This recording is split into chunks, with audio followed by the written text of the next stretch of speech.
Nikhil Kumaraswamy ಸೋಲಿನಿಂದ ಹೊರಬಾರದ H D. Kumaraswamy, Channapatna ಸೋಲಿನಿಂದ ಕಂಗೆಟ್ಟಿರುವ ಕೇಂದ್ರ ಸಚಿವ ಎಚ್.ಡಿ.ಕೆ. ಇನ್ನು ಕ್ಷೇತ್ರಕ್ಕೆ ಭೇಟಿಯನ್ನ ನೀಡದೆ ಮನೆ ಹಾಗೂ ತೋಟದಲ್ಲೇ ವಾಸ್ತವ್ಯವನ್ನ ಹೂಡ್ತಿರೋ ದಳಪತಿ. ಇದೇ ತಿಂಗಳು 16ರಂದು ಎಚ್.ಡಿ. ಕುಮಾರಸ್ವಾಮಿಯ ಹುಟ್ಟುಹಬ್ಬ. ಇನ್ನು ಹುಟ್ಟುಹಬ್ಬದ ಹೆಸರಿನಲ್ಲಿ ಬೃಹತ್ ಸಮಾವೇಶಕ್ಕೆ ಸಿದ್ಧರಾಗಿದ್ದಂತಹ ಜೆಡಿಎಸ್ ನಾಯಕರು. ಆದರೆ ಈ ಬಾರಿ ಹುಟ್ಟುಹಬ್ಬವನ್ನ ಆಚರಿಸಲ್ಲ ಅಂತ ಹೇಳಿದ್ದಾರೆ ಎಚ್.ಡಿ.ಕೆ.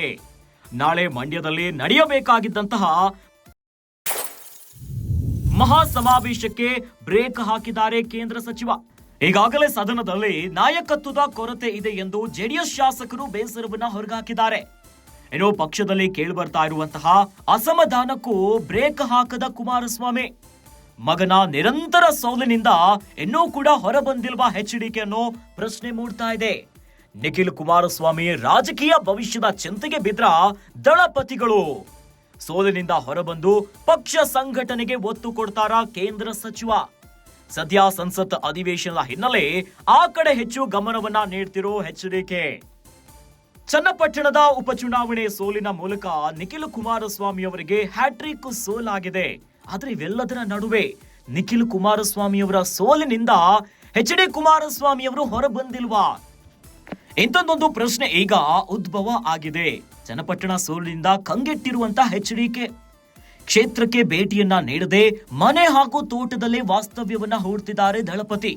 ಇದೇ ತಿಂಗಳು 16ರಂದು ಎಚ್.ಡಿ. ಕುಮಾರಸ್ವಾಮಿ ಅವರ ಹುಟ್ಟು ಹಬ್ಬದ ಅಂಗವಾಗಿ ಬೃಹತ್ ಸಮಾವೇಶವನ್ನ ಮಾಡಬೇಕು ಅನ್ನೋದಾಗಿ ಜೆಡಿಎಸ್ ನಾಯಕರು ಸಿದ್ಧತೆಗಳನ್ನ ಮಾಡ್ಕೊಂಡಿದ್ರು. ಭರ್ಜರಿಯಾಗಿ ಮತ್ತೆ ಒಂದು ರೀತಿಯಾಗಿ ಶಕ್ತಿ ಪ್ರದರ್ಶನವನ್ನ ತೋರಿಸ್ತಾರೆ. ಬೃಹತ್ ಸಮಾವೇಶ ಅಂತ ಜೆಡಿಎಸ್ ನಾಯಕರು ಕಾರ್ಯಕರ್ತರು ಸಿದ್ಧತೆಗಳನ್ನ ಹಾಕ್ತಾ ಇದ್ರು.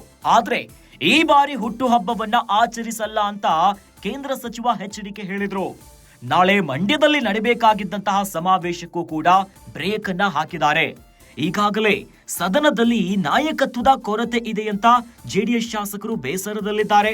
ಇನ್ನು ಜೆಡಿಎಸ್ ಶಾಸಕರನ್ನ ಸೆಳೆಯುವತ್ತ ಕಾಂಗ್ರೆಸ್ ಕೂಡ ಒಂದಿಷ್ಟು ಹರಸಾಹಸವನ್ನ ಮಾಡ್ತಾ ಇದೆ. ಇನ್ನು ಪಕ್ಷದಲ್ಲಿಯೂ ಕೂಡ ಅಸಮಾಧಾನಗಳು ಕೇಳಿ ಬರ್ತಾ ಇದೆ. ಇದಕ್ಕೂ ಕೂಡ ಬ್ರೇಕ್ ಹಾಕಿಲ್ಲ ಕುಮಾರಸ್ವಾಮಿ ಅವರು.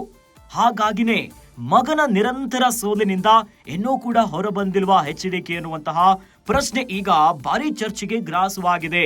ನಿಖಿಲ್ ಕುಮಾರಸ್ವಾಮಿಯ ರಾಜಕೀಯ ಭವಿಷ್ಯದ ಚಿಂತೆಗೆ ಬಿದ್ದುಬಿಟ್ರ ದಳಪತಿ ಅನ್ನುವಂತಹ ಪ್ರಶ್ನೆ ಜೊತೆಯಲ್ಲಿ ಸೋಲಿನಿಂದ ಹೊರಬಂದು ಪಕ್ಷ ಸಂಘಟನೆಗೆ ಒತ್ತು ಕೊಡ್ತಾರಾ ಕೇಂದ್ರ ಸಚಿವ? ಇನ್ನು ಒಂದು ಕಡೆ ನೋಡೋದಾದ್ರೆ ಸಂಸತ್ ಅಧಿವೇಶನದ ಹಿನ್ನೆಲೆ ಆ ಕಡೆ ಹೆಚ್ಚು ಗಮನವನ್ನ ನೀಡುತ್ತಿದ್ದಾರೆ ಎಚ್.ಡಿ.ಕೆ. ಇವೆಲ್ಲದ ನಡುವೆ ಈ ಸೋಲಿನಿಂದ ಹೊರಬಂದು ನಿಖಿಲ್ ಕುಮಾರಸ್ವಾಮಿಯವರ ನಿರಂತರ ಸೋಲಿನ ಚಿಂತೆಯಿಂದ ಹೊರಬಂದು ಸಂಘಟನೆಯ ಕೆಲಸ ಮಾಡ್ತಾರಾ ಅನ್ನೋ ಪ್ರಶ್ನೆ ಈಗ ಎದುರಾಗ್ತಿದೆ.